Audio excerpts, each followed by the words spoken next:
Varias situaciones interesantes se están presentando en este momento político en Colombia.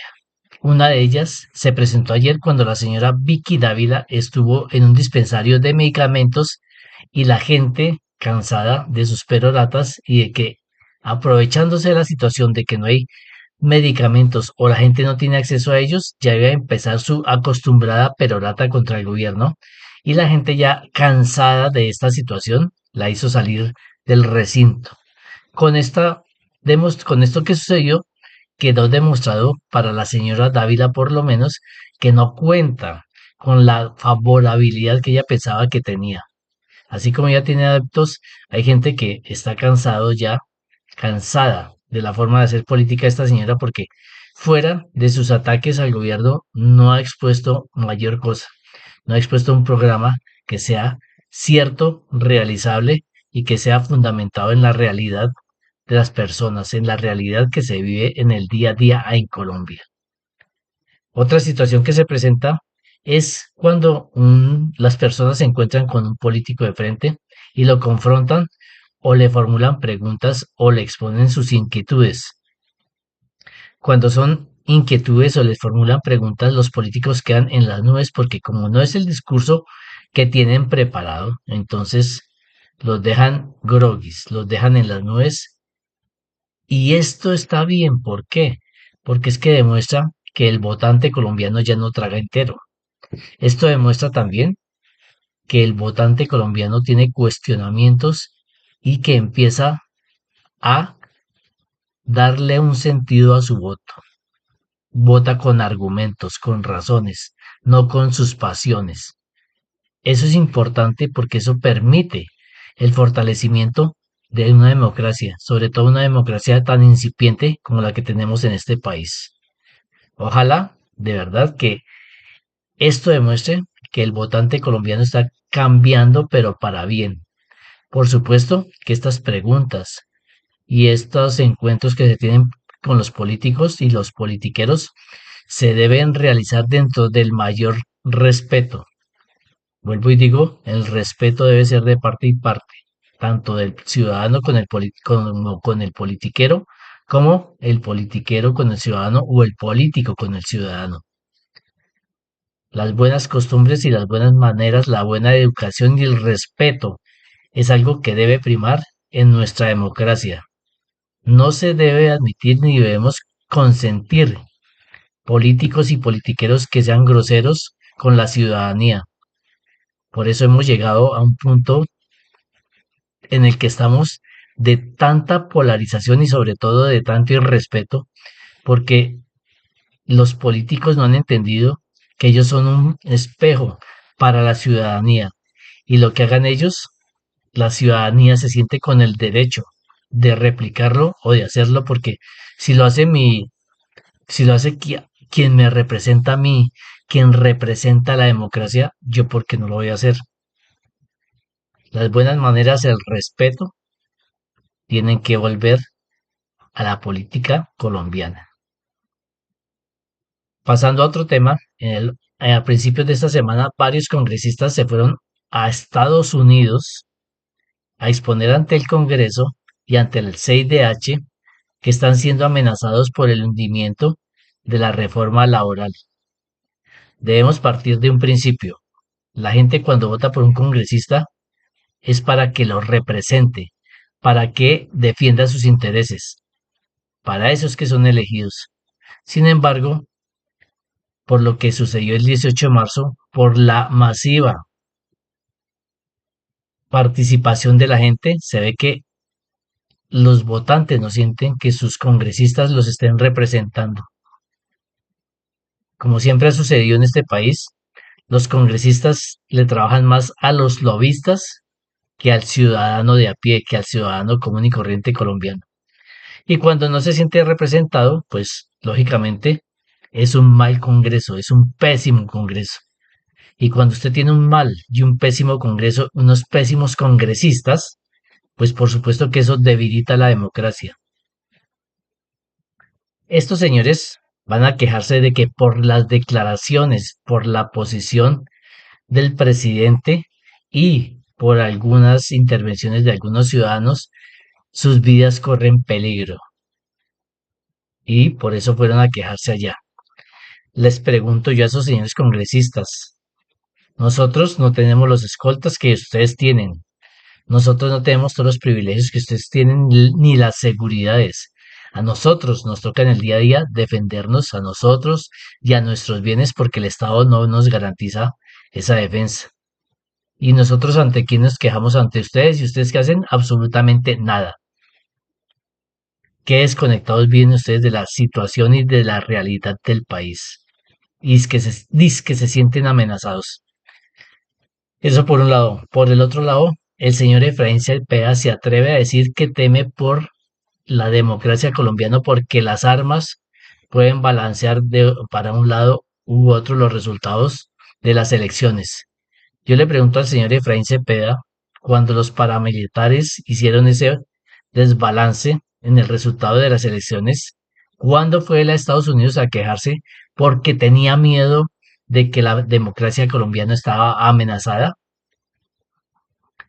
Hemos elegido gente decente, capaz de dirigir este país, capaz de legislar en este país, o hemos elegido unos debiluchos y unos payasos que no sienten que tienen la responsabilidad de responderle al electorado, que tienen temor supuestamente por las malas acciones que ellos toman. Por supuesto que la vida debe respetarse, pero ellos deben hacer un trabajo serio, honesto, concienzudo. Para eso les pagamos millones y desafortunadamente les pagamos mucho por el trabajo tan mediocre que realizan. Todos tienen el mismo discurso y ahorita veremos más adelante que no es lo que ellos piensan ni lo que ellos se imaginaron. Supuestamente están defendiendo, dizque, la creación de puestos, la conservación de los existentes, etcétera, etcétera, y nada más alejado de la realidad. Cuando le quitaron de un plumazo los derechos y garantías que tenían los trabajadores hace más de 20 años, ¿quién de estos politiqueros salió a defender a los colombianos? Se quitaron esos derechos sin ninguna discusión. Hoy en día para medio devolverlos hay que discutirlo y hay que cumplir con los requisitos para medio devolver lo que se perdió hace más de 20 años. Es la manía de siempre que no se van a crear nuevos puestos, que no ataca la informalidad de esta reforma, que se teme por la creación de nuevos puestos o por el mantenimiento de los actuales y que los empresarios, la mayoría de los pequeños empresarios se verían abocados a la quiebra por los costos laborales. ¿A quién defienden estos congresistas, por Dios?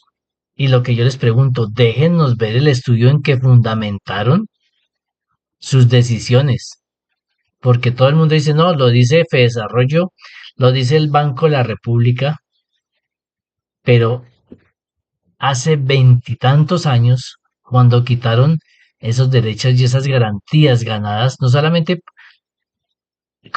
eso costaron vidas humanas, inclusive fueron varias luchas para lograr lo que se tenía en ese entonces y de un plumazo se borran.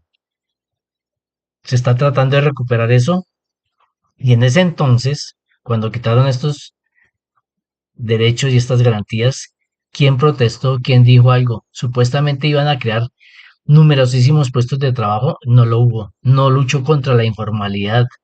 Se hicieron más ricos los empresarios. Hago una aclaración. No se está satanizando al empresariado porque sin ellos no habría empleo, no habría desarrollo. Hacen falta. Aquí lo que se está pidiendo es una justicia. Lo que se está pidiendo es que se devuelvan unos derechos y unas garantías que tenían los trabajadores y que por supuestamente mejorar la informalidad, mejorar puestos de trabajo, creación de ellos, etcétera, etcétera, se tomaron esas medidas, lo cual resultó siendo falso. Con una anotación, el señor Álvaro Uribe en sus dos periodos de gobierno ha tenido el récord de inversión extranjera, lo cual no se vio reflejado en mejores puestos de trabajo, ni en más puestos de trabajo, ni en ataque a la informalidad. Ese cuentico muy reforzado, entonces no sigamos basándonos en mentiras. Déjenos ver el estudio en que se basaron porque lo anda buscando uno en redes y no lo encuentra. Y todo el mundo es fe desarrollo, el Banco de la República dijo esto y listo. Todos convencidos de que fue así y de que se votó siendo conscientes de que el pueblo colombiano va a tener mejores puestos de trabajo, va a mantener los que tiene, siendo todo esto una mentira. Otro punto que quiero tratar es el punto del señor Josué Alirio Barrera, uno de los senadores que hundió la reforma laboral. Ahora sale a quejarse de que está siendo atacado porque es campesino, nada más alejado de la realidad. Nadie está diciéndole eso. Ellos como siempre cambiando la narrativa. Lo que se le ha atacado es porque no es ni bachiller y sin embargo se echó una responsabilidad a los hombros con el hundimiento de la reforma laboral y lo que se critica es que si esta persona que escasamente tiene la primaria completa y algo de bachillerato parece, tiene la capacidad para legislar en nombre de más de 50 millones de colombianos. Eso es lo que se le critica al señor Barrera, José Arillo Barrera. Entonces sale en su video también que tiene varias obras, que cuando fue gobernador del Casanare, creo que fue, sí, gobernador del Casanare, que se hicieron muchas obras, etcétera, etcétera. Cualquiera hace eso, desde que haya billete, en este caso de regalías, cualquiera puede ejecutar esta situación. Esto no demuestra un manejo extraordinario de la situación, ni de las cosas, ni un eficiente uso del dinero.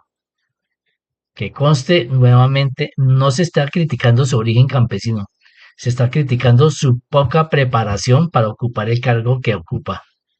Y en ese sentido, ojalá que hubiera una reforma del Congreso para que se exigieran unos requisitos mínimos, dentro de ellos ser profesional por lo menos, para llegar a ser congresista. Bueno, aglomerando esto, compaginando esto en una sola situación, es curioso y es chistoso lo que sucede con los colombianos. Ahorita van a llorarle al 6DH porque se sienten amenazados. Sin embargo, no nos olvidemos hace un año largo, cuando se estaba eligiendo al fiscal de la nación, a la fiscal de la nación, que el 6DH instó a la Corte Suprema de Justicia para que nombrara lo más pronto posible al fiscal o a la fiscal general, al fiscal de la República. ¿Y qué salieron a decir todos estos personajes? Que el 6DH no debería tener injerencia en los asuntos internos de Colombia. Muchos de ellos salieron a desgarrarse las vestiduras como siempre lo acostumbran a hacer en los medios de comunicación, pero ahorita sí le van a chillar al 6DH. ¿Quién los entiende? Son tan incongruentes, son tan incoherentes. Señores, ¿a quiénes hemos elegido? ¿Por qué nos hemos votado? A esto hay que ponerle seriedad, y a esto hay que ponerle el pecho. Están legislando para un país, para toda una comunidad que cree en ellos. Pero menos mal que todo esto está sucediendo para que el día de mañana tengamos en cuenta por quiénes vamos a votar. Y ojalá que vuelvo y digo, como al principio del video, obre la racionalidad sobre el apasionamiento y se vote con inteligencia, porque eso es lo que nos falta en este país. Debemos votar con inteligencia y sobre todo debemos tener en cuenta, por favor, las elecciones más importantes son las de Congreso, son los de la representantes a Cámara, al Senado. ¿Por qué? Porque ustedes ya lo vieron. El presidente puede pensar hacer una cosa, pero finalmente quien decide es el Congreso. Las elecciones más importantes son para Congreso, por favor. De ahí la importancia de estudiar hojas de vida y de votar por gente capaz, honesta, decente. Si seguimos votando por los mismos, no nos quejemos. Hoy lloramos porque nos faltan medicinas, pero no se nos olvide que también hemos llorado porque no tenemos hospitales, no tenemos universidades, colegios. ¿Y todo por qué? Por votar mal. Y sigamos eligiendo los mismos, con eso siguen los mismos con las mismas. O sigamos votando por terceras personas que ya vamos a ver, por ejemplo, en el Centro Democrático, quién es el que está en el fondo del telón manejando los hilos. Aquí no se puede volver a votar mal. Las crisis que se están presentando en este momento son resultados de medidas y de gobiernos que han hecho las cosas mal, de medidas mal tomadas. Y si seguimos dando estos tumbos, no nos quejemos que no tenemos ni carreteras, ni hospitales, ni escuelas, ni universidades, ni colegios, y que el sistema de salud está fallando. Esto del sistema de salud no es que empezó hoy. Después del primer gobierno del señor Álvaro Uribe, el sistema ya estaba desfinanciado en más de 5 billones de pesos. Y el señor Uribe en ese momento no hizo absolutamente nada. Sin embargo, hoy tiene la solución tanto para la reforma laboral como para la reforma a la salud.